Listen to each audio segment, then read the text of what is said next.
Russia திரும்பிய உளவணி தம்பதியை விமான நிலையம் சென்ற ரஷ்ய அதிபர் புதின் வரவேற்றார். அமெரிக்கா, ரஷ்யா, பெலாரஸ் மற்றும் ஜெர்மனி ஆகிய நாடுகள் தங்கள் நாட்டு கைதிகளை பரஸ்பரம் பரிமாறிக்கொள்வது தொடர்பாக உடன்பாடு எட்டப்பட்டது. இதன் ஒரு பகுதியாக ரஷ்ய கொலையாளியான வாதிம் கிரெசிகோவை விடுவிக்க ஜெர்மனி ஒப்புக்கொண்டது. கிரெசிகோவ் உள்ளிட்ட 8 கைதிகள் ரஷ்யாவுக்கு அனுப்பி வைக்கப்பட்டனர். இதற்கு பதிலாக ரஷ்ய சிறையில் அடைக்கப்பட்டிருந்த முன்னாள் கடற்படை வீரர் பால் வேலன், வால் ஸ்ட்ரீட் பத்திரிகை செய்தியாளர் இவான் கிரிஷ்கோவிக் உள்ளிட்ட 16 வெளிநாட்டினர் அவரது நாடுகளுக்கு அனுப்பி வைக்கப்பட்டனர்.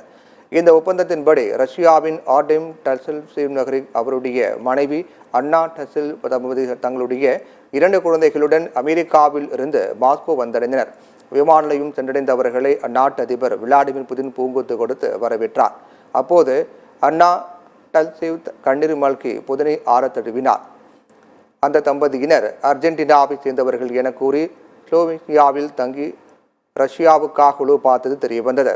இதையடுத்து அவர்கள் சிறையில் அடைக்கப்பட்டனர் என்பது குறிப்பிடத்தக்கது.